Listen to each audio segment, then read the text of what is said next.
He kicked the door shut with his heel and dropped a glossy black gift bag onto my kitchen counter, still warm from his car, and the tissue paper was crushed like someone had grabbed it in a hurry. The bag wasn't from any store we ever used. It had a gold logo I didn't recognize and a little satin ribbon tied in a perfect bow, the kind you don't get when you're buying groceries or picking up takeout. His keys clattered, his wedding band flashed under the overhead light, and he smiled at me like this was normal. "Got you something," he said, and his voice had that too bright edge, like he was trying to sell me a version of the day that didn't exist. My hands didn't move. My eyes stayed on the bag. The ribbon was tied in a way I'd never tie it, and one corner of the tissue was smudged with a faint pink stain, like lip balm or lipstick. The air around it smelled like perfume that didn't belong in our house, sweet, expensive, and too confident. He leaned in to kiss me, and I turned my head just enough that it landed on my cheek. His cologne hit first, then something sharper underneath, like hotel soap. He noticed. I saw it in the half-second pause before his smile came back.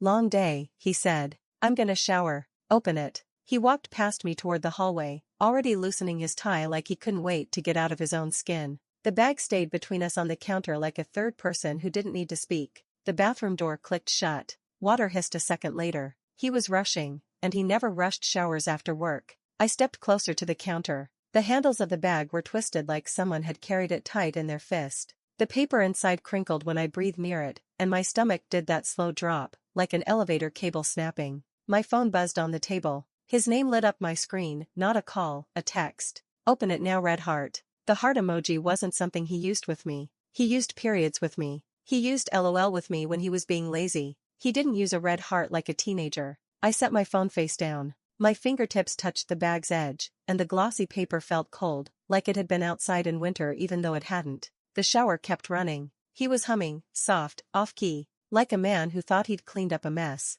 I lifted the tissue paper just enough to see what was underneath, and a small white card slid forward like it was trying to escape. I froze with my fingers midair. The card had cursive writing on it. Not mine. Not his. The handwriting was rounded and confident, like someone who wrote notes often because she knew they'd be read. I didn't pull it out yet. I didn't have to. The first word was enough. "Babe." My throat tightened so fast it felt like someone had grabbed it. The shower water turned louder in my ears, like a crowd reacting to something before you see it. I didn't hear him move. I didn't hear him open the curtain. I only heard the water and my own breathing and the soft paper shifting as my fingers trembled. The card wasn't tucked under the gift like a store receipt. It was placed on top like it was meant to be the first thing someone saw. Like whoever wrote it wanted the opening line to hit first. My eyes flicked to the bottom of the card. There was a signature, but the letters were partially hidden under the tissue fold. I could see one loop, one sharp line. A capital maybe. A name I didn't know yet. Something else was in the bag, something hard and rectangular under the tissue,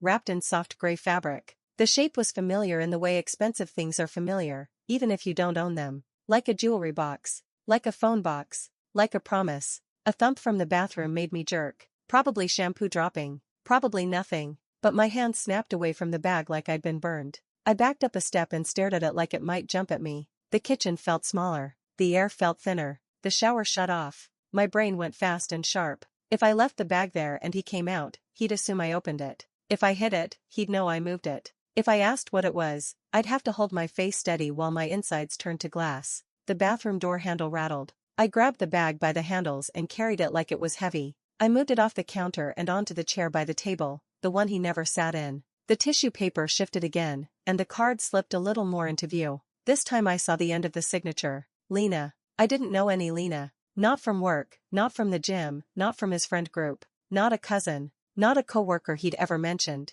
Not anyone who'd ever been in our life. The bathroom door opened. Steam rolled down the hallway like fog. He stepped out with a towel around his waist, hair wet, skin flushed, looking clean in a way that made me furious. He stopped when he saw the bag wasn't on the counter anymore. His eyes went to the chair. His jaw tightened so quickly it almost looked like a twitch. "You didn't open it?" he asked, and he tried to make it sound casual, like he didn't care. "I was about to," I said, and my voice came out even, which scared me more than if it had cracked. "You wanted me to." He walked into the kitchen, and his gaze locked on the bag like it could expose him by existing. He reached for it, then stopped mid-motion, like he realized grabbing it would look wrong. "It's just a little thing," he said. "For you. Because I've been absent." Absent. That was his word. Like cheating was just a scheduling issue. The bag's ribbon was now facing him. The logo stared up at him. He swallowed, and his throat bobbed. He sat on the edge of the chair without actually committing his weight to it, like he was ready to spring up and fix something. His fingers touched the handles, and I watched his hands. One of his nails had a tiny scratch across it. Fresh, like a ring had caught it, like someone's bracelet had scraped him. He glanced at me, then back at the bag. "Go on," he said, and he smiled again, but this time it didn't reach his eyes. "Open it. I want to see your face." I kept my hands at my sides. "You can open it." His smile thinned. "No, it's for you." My phone buzzed again on the table, face down. A second vibration came almost immediately after, like whoever was texting didn't like being ignored. His eyes flicked to my phone without thinking. Just a dart of attention, a reflex. Then he caught himself and looked away. The air between us turned sharp. "Who's Lena?" I heard myself ask, and it didn't sound like a question. It sounded like a blade being set on the counter. His entire body went still. Even his breathing paused, just for a beat, like his lungs forgot what to do. "What?" he said. I nodded at the bag. "The card says babe. It's signed Lena." He blinked once, slow. Then he laughed, one short burst, like laughter could erase ink. That's the brand," he said, too fast. "It's called Lena. Like the designer or whatever." He reached into the bag immediately, like he could rip the evidence out before I could see it. The tissue paper tore softly under his fingers. And then he stopped again, because the card had slid up when he moved the tissue, and now the whole signature was visible. Not a brand name, not printed, written, personal. And under the signature, in smaller handwriting, there was one more line I hadn't seen before. "Wear it tonight. I miss the way you lie." His eyes locked on that line, and his face drained so quickly it looked like someone had turned off the lights behind his skin. He looked up at me with his mouth half open, like he was about to speak, like he was about to try. The front door lock clicked. Someone was coming in. The lock clicked again, slow and deliberate, like whoever was outside already knew the code to our life. My husband's eyes darted to the door, then to me, then back to the bag like the bag had betrayed him first. His wet hair dripped onto his shoulders. His hand hovered over the card, shaking, like he could snatch the words off the paper. The door opened. A woman's laugh slipped in before her body did, light and confident, the kind of laugh that assumes it's welcome. A heel tapped once on the tile, and the air changed. Her perfume hit the kitchen in a wave, the exact same sweet expensive scent that had been clinging to the gift bag. My stomach went so cold it felt hot. She stepped into view with a small suitcase on wheels and a second glossy bag in her hand, identical ribbon, identical logo. She was tall, polished, hair perfectly styled like she'd just left a mirror that loved her. She stopped the second she saw me. Her smile didn't disappear. It just froze. Like a mask that got stuck halfway off. "Oh," she said, and her eyes flicked over my face, my hands, the counter, the chair. "You didn't tell me you had company." My husband made a sound that wasn't a word. It was the noise of a man trying to swallow panic and choking on it. "Lena," he breathed, like her name was a warning. So his lie lasted less than 30 seconds. Her gaze snapped to him. A tiny muscle in her cheek tightened, like she was irritated he'd said her name out loud. Like she was irritated he'd said it in front of me. Then she looked at the bag on the chair. Her bag, her card, her handwriting. Her eyes widened just a fraction when she saw the card peeking out. She knew exactly what it said. She knew exactly what it would do. My husband stepped forward fast, too fast, palms up like he was calming a wild animal. "Babe," he started, and then he stopped because he'd said the wrong babe. Lena's eyebrows lifted. "Babe," she echoed, and the way she said it wasn't romantic. It was sharp, possessive. Like she was testing how far she could push without breaking something in public. My pulse hammered in my ears. I stared at her suitcase. A weekend bag. Not a purse. Not a coat. She hadn't dropped by. She'd arrived. My husband tried to laugh again, the same little fake burst he'd used on me, like his whole personality was just a fire extinguisher for his own mistakes. This is my wife," he said, too formal, like introducing me might make me less real. "Lena, this is, He forgot my name for half a second. That half a second was louder than any confession. Lena's eyes slid back to me. They were a pale hazel, pretty in a way that felt intentional. She gave me a smile that was almost kind. "Oh my God," she said softly, like she was the victim of a misunderstanding. "Hi, I'm Lena. I'm so sorry, I think there's been a mix-up." She held up the identical bag in her hand, the ribbon bouncing once. "I was meeting him to give him something for you," she added, like she'd rehearsed that line in the mirror. My husband nodded too hard. "Yes, exactly. That's what I said. I told her I needed help with a gift." He looked at me like he'd just built a bridge over the hole and begged me to step onto it. My phone buzzed on the table again, face down. The sound stabbed through the room. Lena's eyes flicked there instantly, like she'd heard that vibration 1,000 times and knew what it meant. "You're texting her," I said, and my voice came out flat. "That's why you walked in smiling. That's why you told me to open it. You didn't even check the card." My husband's throat worked. "No. Lena stepped closer, still smiling, still acting like she belonged. She didn't look at my husband for permission. She rolled her suitcase a few inches into the kitchen like it was her floor too. "This is embarrassing," she said to me, lowering her voice as if we were on the same side. "He told me you were out tonight. He said you had plans." My husband's head snapped toward her. His eyes screamed at her to shut up. She ignored him. "So when he asked me to stop by," Lena continued, her eyes drifting to the hallway like she knew where the bedrooms were, "I figured I'd just drop it off and go. I didn't know you'd be here." The lie was slick. Too slick. It slid around the truth without ever touching it. I looked at my husband. His face was tight, lips pressed together, sweat starting at his hairline even though he'd just showered. "Why do you have a key?" I asked her. Her suitcase squeaked once as it stopped. She blinked, surprised by the question, like she hadn't expected me to go for the throat. "I don't," she said quickly. "The door was unlocked." My husband flinched. "The door is never unlocked. Not in our building. Not in our neighborhood.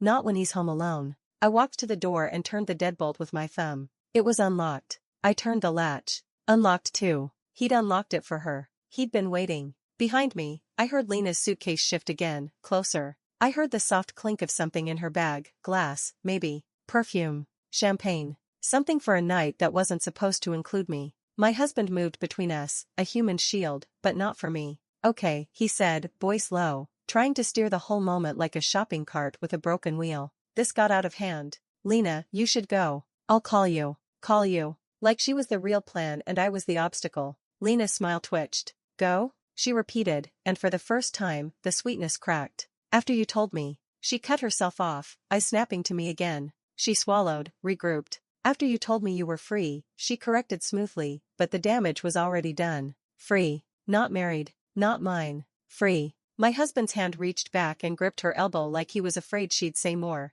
Like he was afraid she'd say the exact sentence that would end him. Lena looked down at his hand on her arm, then up at me, and something in her expression sharpened into curiosity. She was studying me, not judging me, measuring me. Then her eyes dropped, slow, to my left hand. My ring. Her gaze lingered. Her mouth parted slightly, like she was seeing the whole picture for the first time. Like he'd told her a story where that ring didn't exist. "Oh," she whispered, almost to herself. "So he really did lie." My husband snapped, "Lena." And that was it. That one word. He didn't snap at me like that. He snapped at her like she was the one stepping out of line. I walked back to the chair, picked up the bag, and pulled the gift out in one motion before either of them could stop me. Gray fabric, expensive box, smooth edges. I flipped the lid. Inside was a watch. Not a cheap one. Not a casual one. A heavy, polished man's watch that looked like it belonged on a billboard. The kind of thing you buy when you're marking an anniversary, or buying forgiveness, or claiming someone.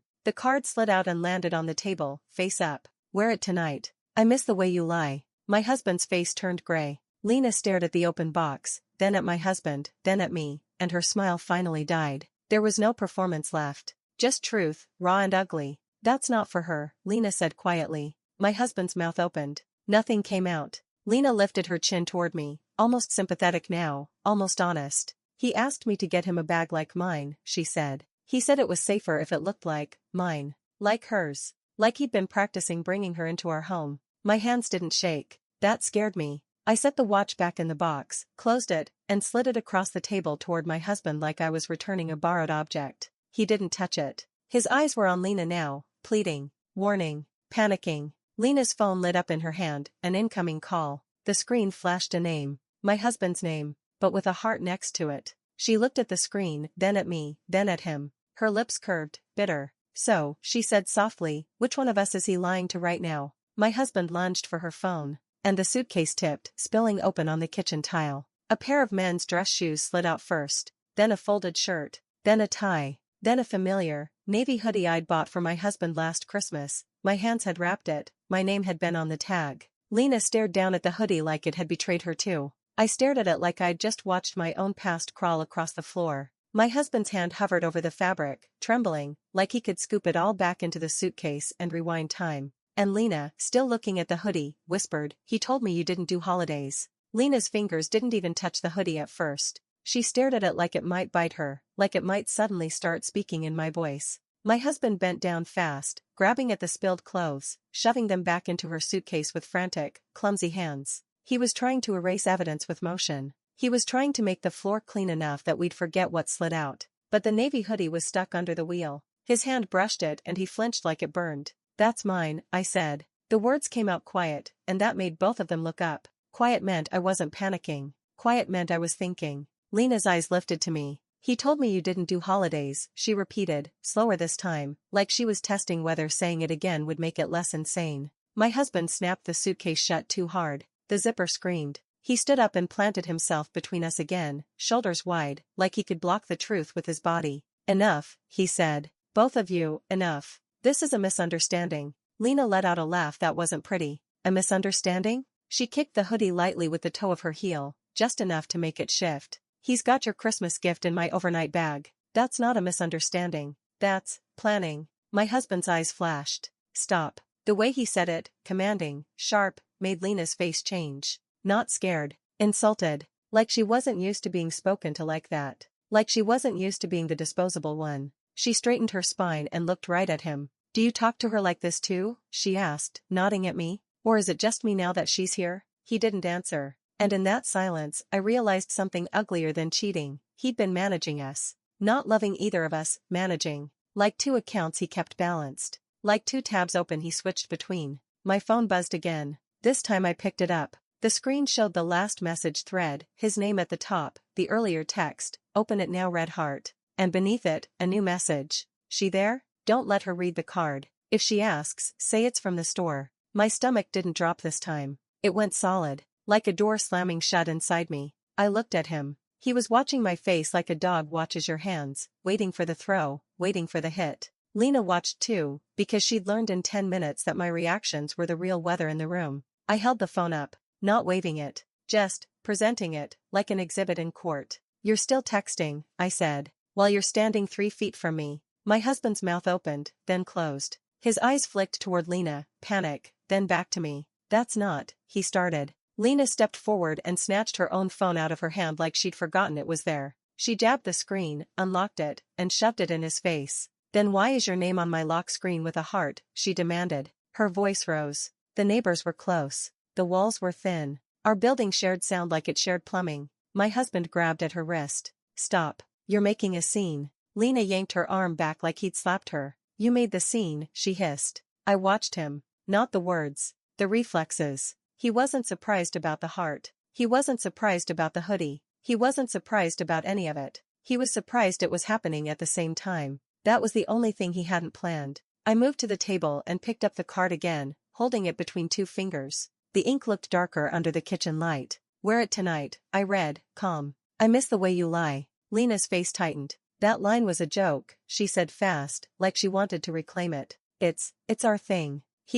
Our thing," I repeated. "So you knew he was lying to someone." Lena's eyes flicked away, then back. "He told me you were basically done," she said, voice sharp with defensiveness. "He said you were roommates. He said you didn't touch him." My husband made a low noise. "Lena, don't," she snapped. "Don't say my name like you get to control me." I turned the card over. There was more writing on the back, faint, like she'd started a second note and then decided against it. But the pressure marks were there, and so was one smeared line like a thumb had dragged through fresh ink. I felt the blood in my ears. Because the smeared line wasn't random. It was a number. A room number. Not printed. Written. My eyes locked on it. 1208. A hotel room. A plan with a door. My husband saw my stare and went rigid. "What is that?" Lena asked, leaning in. I didn't answer her. I looked straight at him. "Tonight," I said, and the word tasted like metal. "You were going somewhere tonight. With her." He tried the oldest trick in the book. He stepped closer to me, lowering his voice, softening his eyes.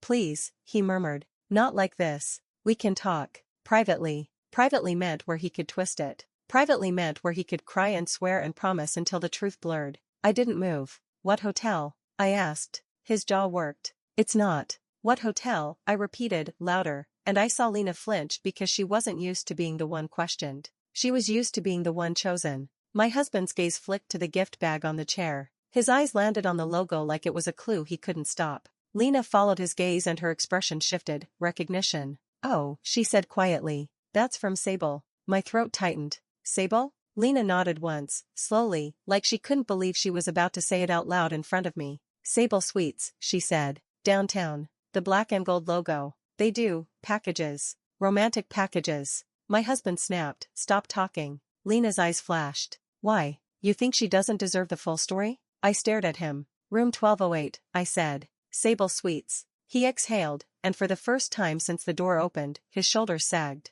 Just a fraction. Just enough to show the weight of the lie. It was just, he started, and he looked at me like he was about to hand me the smallest version of the truth and hope I'd swallow it. Lena's laugh cut him off. Don't, she said. Don't you dare say just. You told me tonight was the first night you'd be free. Free again. His eyes snapped to hers, furious now. Shut up. The word hit the kitchen like a slap. Lena's face went white, then red, then hard. She reached down and grabbed her suitcase handle. Fine, she said, voice shaking. I'll go. My husband relaxed instantly, like removing her would remove the problem. Like if she left, I'd stop being real too. But Lena didn't head for the door. She turned toward the hallway, toward our bedroom. My husband lunged. No. Lena yanked her suitcase out of his reach and walked faster, heels clicking like gunshots. I want to see something, she said over her shoulder, voice ice cold. Because if he lied to you, and he lied to me, then what the hell is real in this house? My heart slammed against my ribs as she reached the bedroom door. Because I realized something at the same moment my husband did. If Lena went into our room, she wasn't just going to find evidence of him. She was going to find evidence of me. And he looked at me with raw fear, not for my feelings. For what she was about to see. Lena's hand hit our bedroom door before I could even breathe, and my husband moved like a man diving in front of a bullet. He grabbed the edge of the door and tried to slam it shut, but Lena shoved back hard with her shoulder, heels skidding on the wood floor. The door bounced, half open, half closed, like it couldn't decide which of us it belonged to. Lena, stop, he hissed, voice low and vicious now. Get out. She smiled without warmth. You first. I stepped in close enough to smell the steam still on his skin. Let her look, I said. His head snapped toward me. His eyes widened like I'd just said the one sentence he couldn't survive. That's our room, he pleaded, softer, trying a different mask. This is humiliating. Please. Humiliating. Not wrong. Not disgusting. Just humiliating. Lena's suitcase handle clicked as she tightened her grip. What are you hiding? She asked, and her voice wasn't even angry anymore. It was curious. That was worse. My husband's fingers whitened on the doorframe. He looked at me, then at her, then at the hallway like he was measuring distance to the front door. Then he did something so small it almost didn't register. He shifted his body, not to block me, to block her from seeing the inside of the closet. My stomach turned solid again. I pushed past him. Not hard, just enough. The bedroom smelled like our detergent and my shampoo, but underneath it was that same perfume, faint and sweet, clinging to fabric like a fingerprint. Lena inhaled once and her jaw tightened. Oh, she murmured. So you've been bringing me in here. My husband snapped. No. Lena rolled her suitcase into the room like she was moving in. Her eyes scanned fast, nightstands, dresser, the chair in the corner where I tossed jeans, the framed photo of us on the bookshelf. Then her gaze landed on the far side of the bed. My side. She walked straight to my nightstand, opened the drawer without asking, and froze. I saw it before she even lifted it, a hotel keycard, black with gold lettering, half hidden under my charger cord. Sable Sweets. Lena held it up slowly between two fingers like it was contaminated. Why is this on your side? She asked me. My pulse didn't spike. It steadied. Because I knew. I hadn't put that there. I hadn't even seen it before. I looked at my husband. His throat bobbed. His eyes begged me to invent an explanation for him. You planted it, I said, and the words came out like a verdict. He shook his head too fast. No. Lena's laugh came out sharp. He's messy, she said, almost impressed. He's leaving crumbs everywhere. She turned the keycard over. On the back was a handwritten number in thick marker. The same number as the smeared ink on the card. My husband lunged, trying to snatch it, and I stepped between them. He bumped my shoulder and caught himself, hands up like he'd almost hit me by accident. Don't, I said. His eyes flashed with anger, real anger now, not performance. Give me that. Lena stepped around me like she was used to men trying to take things from her. She went for the closet. The closet door slid open, and the hangers inside clicked like teeth. My husband's face changed instantly. He didn't look guilty. He looked terrified. Lena, he warned, and his voice cracked on her name. Don't. She ignored him and reached up to the top shelf, dragging down a plain storage box I'd never seen. It wasn't dusty. It was used. She popped the lid. Inside were three things that made my vision narrow. A second set of keys on a ring I didn't recognize. A stack of glossy photos, face down,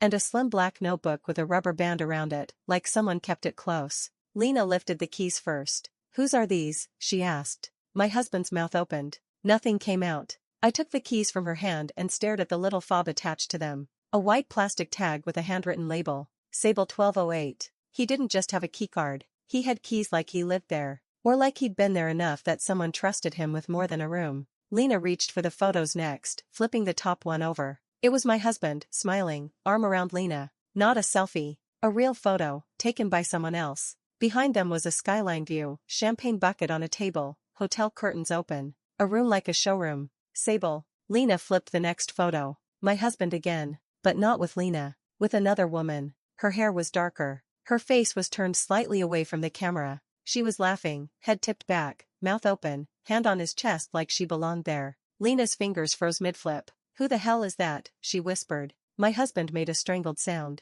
"That's..." He stopped. Because he didn't know which lie to choose. Lena's eyes snapped to him, burning. "You told me I was the only one," she said, and her voice went thin with shock. "You told me you weren't seeing anyone else." He stared at the floor like it might open and swallow him. I reached for the notebook. The rubber band slid off easily, like it had been opened recently. The pages inside weren't diary pages. They were lists, dates, times, room numbers, little notes in the margins. L, likes red. K, allergic to roses. M, don't mention wife. My finger stopped on that last one. Wife. Not my name. Just wife, like a category. Lena leaned in over my shoulder, reading, and her face strained. "There's more," she said, and it didn't sound like anger anymore. It sounded like nausea. My husband stepped forward, hands out, voice dropping into that soft, pleading tone again. "This isn't what it looks like." I turned the page. There was a sketch of the Sable logo, drawn absent-mindedly in the corner, like he'd been bored in meetings and doodled his second life.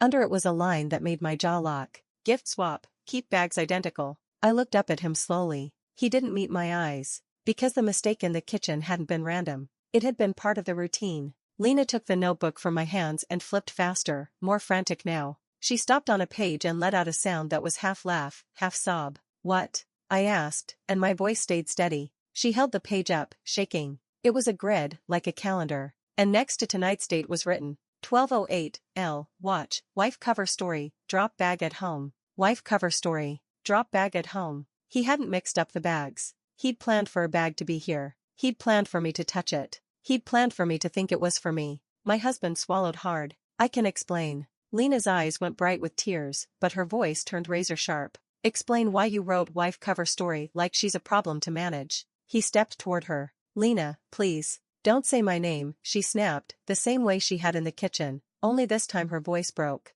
"Don't say it like you get to keep it." I stepped closer to him until we were almost chest to chest. "So what was tonight?" I asked. "You bring me a bag, send me hearts, tell me to open it, then run to a hotel with her?" His eyes flicked to the door, then to the closet, then to the notebook in Lena's hands. He was calculating. He was already thinking about what he could salvage. "I was going to end it," he said, and he chose that lie like it was a life jacket. "I swear. I was going to tell her it was over. The watch was a goodbye." Lena stared at him, stunned. "A goodbye watch," she whispered. "You bought me a goodbye watch." He shook his head. "No, not you." And he stopped. Because he'd said too much again. I saw it in Lena's face first. The realization sharpened her expression into something hard and clean. "The watch isn't for me," she said slowly. "Is it?" My husband's lips pressed together. He didn't answer. Lena's gaze dropped to the page again, then to the photos of the other woman. Her voice went quiet. "Who is K?" she asked, tapping one of the notes with her finger.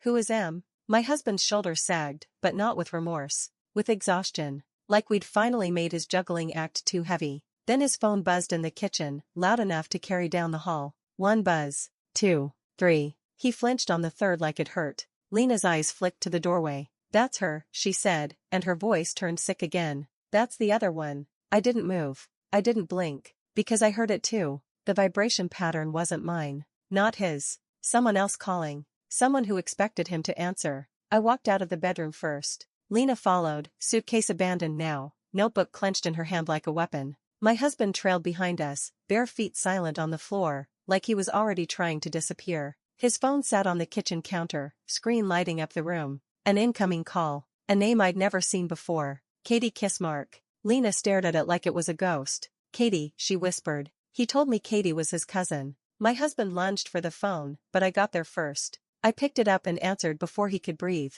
"Hello?" I said. For half a second there was silence. Then a woman's voice, bright and impatient. "Where are you?" "I'm in the lobby. They won't let me up without you. Room 1208, remember?" My husband made a sound like his spine was snapping. Lena's face twisted, and she stepped closer to hear, eyes locked on my husband like she wanted to watch him die in real time. I kept my voice calm. "He's running late," I said. "He'll be there." The woman on the line sighed dramatically. "Tell him to hurry. I didn't put this dress on for nothing. I didn't hang up yet." I let the line stay open like a wound. My husband's hands were trembling now. "Give me my phone." I looked at him. "You have a room," I said. "You have keys. You have a schedule. You have multiple women." His eyes flashed. "You don't understand." Lena's laugh came out wet. "Oh, she understands now," she said. I ended the call and set the phone down carefully, like placing a glass that could shatter. Then I picked up his car keys from the bowl by the door. His head snapped up. "What are you doing?" I didn't answer him.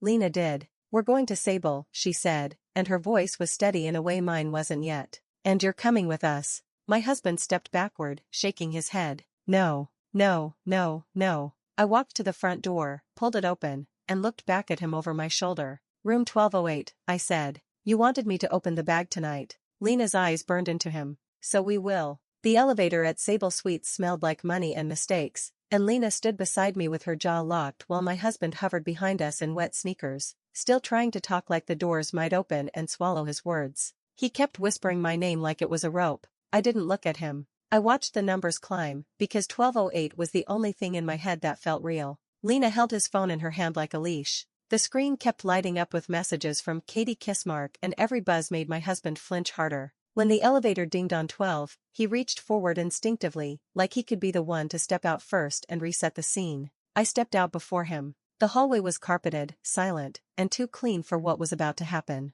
Room numbers sat on the doors in brushed gold like trophies. 1208 was halfway down. My husband's breathing changed as we got closer. Faster. Shallow. Like his body remembered this walk. He tried again. "Please, don't do this," he said. "This is going to ruin everything." "Everything was already ruined," Lena said, and her voice was steady in a way that made me believe she'd been practicing strength for years. We stopped at 1208. There was a "Do Not Disturb" sign hanging on the handle. It wasn't hotel branded. It was a cute one, custom, with cursive lettering and a little lipstick kiss graphic in the corner. My husband stared at it like it was a gun. Lena lifted his keys, the ones labeled Sable 1208, and held them up between her fingers. "You want to open it," she said softly, looking at him. "Or do you want your wife to?" He swallowed. "That key is old. It's..." I snatched it from her hand and slid it into the lock. It turned smoothly, like it had turned 100 times before. The latch clicked. Behind the door, music was playing low, something slow and expensive.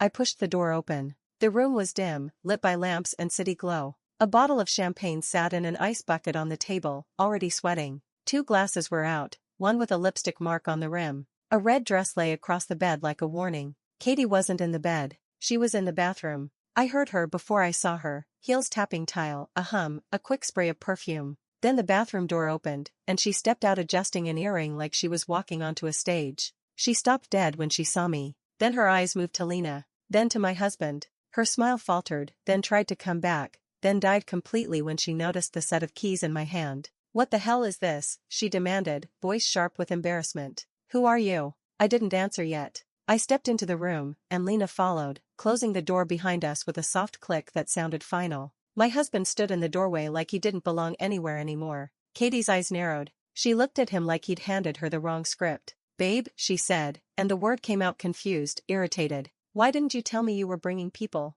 He opened his mouth. Nothing came out. I looked at Katie properly then. Mid-20s, perfect hair, lashes too long, dress too tight, confidence sharpened into a weapon. On her wrist was a bracelet with little gold charms that clinked when she moved. One of the charms was a tiny watch. I felt something inside me go very still. Katie's gaze dropped to my left hand. My ring. Her eyes widened, just slightly, and then her expression hardened into offense instead of shock, like I'd done something to her by existing. "You're married?" she spat at my husband. He finally found a voice. "It's complicated." Lena laughed once, bitter. "That's his favorite word," she said. "It means he's lying." Katie's face snapped toward Lena. "Who are you?" Lena lifted her chin. "The one he told you was his cousin," she said. "Apparently." Katie's mouth dropped open. Excuse me? Lena stepped closer, each heel click measured. He told me you were his cousin too, she added, and her voice shook on the last word like it physically hurt. Katie's eyes flashed to my husband, then back to Lena,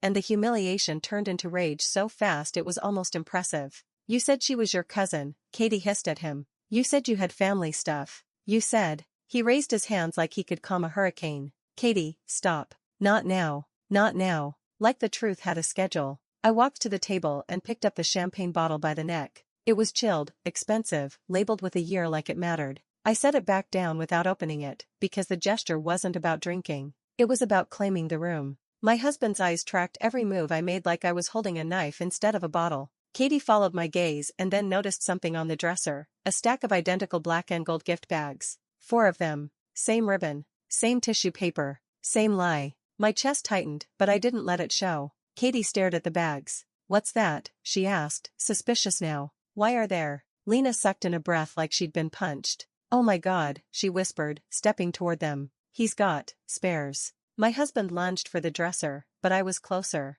I grabbed the top bag and yanked the tissue paper out. Inside was another box. I opened it. A necklace, delicate, gold, a small pendant shaped like a key. I pulled the card out, and my stomach went cold all over again because the handwriting was the same as the one from my kitchen. Lena's. It wasn't just a gift from her. It was a template. I read it out loud anyway, slow enough to let every word land. For my favorite liar, I said, and my voice didn't shake. Signed Lena. Lena's face collapsed. Her eyes darted to my husband like she was begging him to say it wasn't real. Katie's head snapped toward Lena. You wrote him notes like that? Lena's mouth opened. No sound came out. I grabbed the second bag and opened it. A pair of cufflinks. Card inside, different handwriting this time, sharp, compact. Can't wait to see you in 1208 again. Wear these. Signed, Katie Kissmark. Katie went white. No, she said, like denial could unwrite ink. That's mine.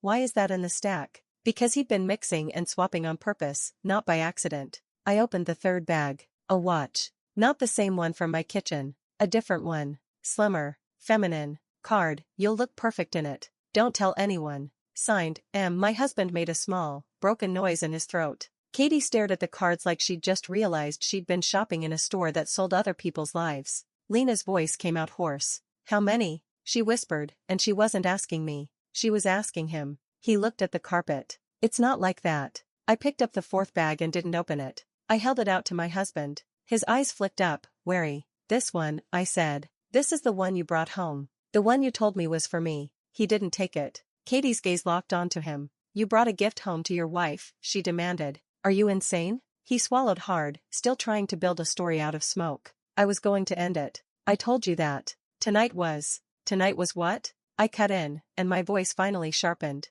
A goodbye? A celebration? A rotation? He flinched. Lena stepped forward and shoved the notebook against his chest. Explain the schedule, she said, voice cracking. Explain gift swap like it's a normal thing you write down. He grabbed the notebook reflexively, then froze when he realized it made him look guilty. He let it slip out of his hands onto the carpet like it was evidence. Katie's eyes dropped to it, and she bent down to pick it up before anyone could stop her. Her nails were perfect, her grip tight. She flipped pages fast. Her face changed line by line. No, she whispered. No, no, no. She stopped on a page and held it up. On it, under tonight's date, was written, 1208, K, cufflinks, tell her she's exclusive, L backup, wife cover. Katie's lips parted. Exclusive, she said, and the word came out like glass. You told me I was exclusive. Then she flipped again, hunting. She found another page. If wife suspects, drop bag at home. Look generous. Redirect. Katie looked up slowly, eyes burning straight into mine.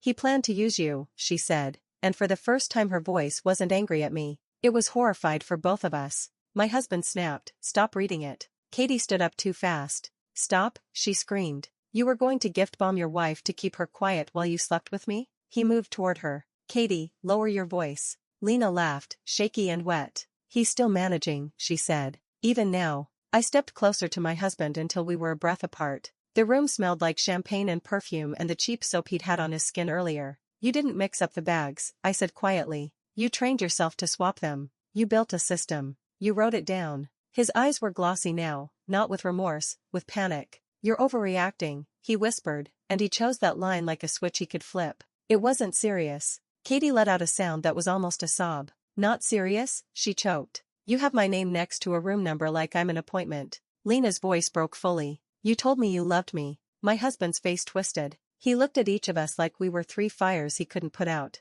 Then he did the worst thing. He pointed at Lena. She started it, he said, desperate. She pushed. She wanted more. I tried to stop. Lena recoiled like he'd slapped her. Katie's laugh turned ugly. Oh my God, she said. He's blaming the women for his schedule. My hands finally shook, but I kept them at my sides. I walked to the bed and grabbed the red dress by the strap. I held it up so he couldn't ignore it. This was for tonight, I said. This room was for tonight. And my kitchen was the cover story. He took a step toward me, eyes pleading again. Please, don't do this in front of him. I stared at him. You did it in front of me, I said. Katie's phone buzzed on the dresser. She glanced at it, then her face went blank. Guess what, she said, voice suddenly calm, and that calm was terrifying. He's calling me. She held the screen up for all of us to see. My husband's name. A heart. He'd been trying to call her while standing in the room with all three of us. He wasn't sorry. He was scrambling. Katie answered on speaker before he could move. Hey babe, his own voice echoed from her phone, light and practiced.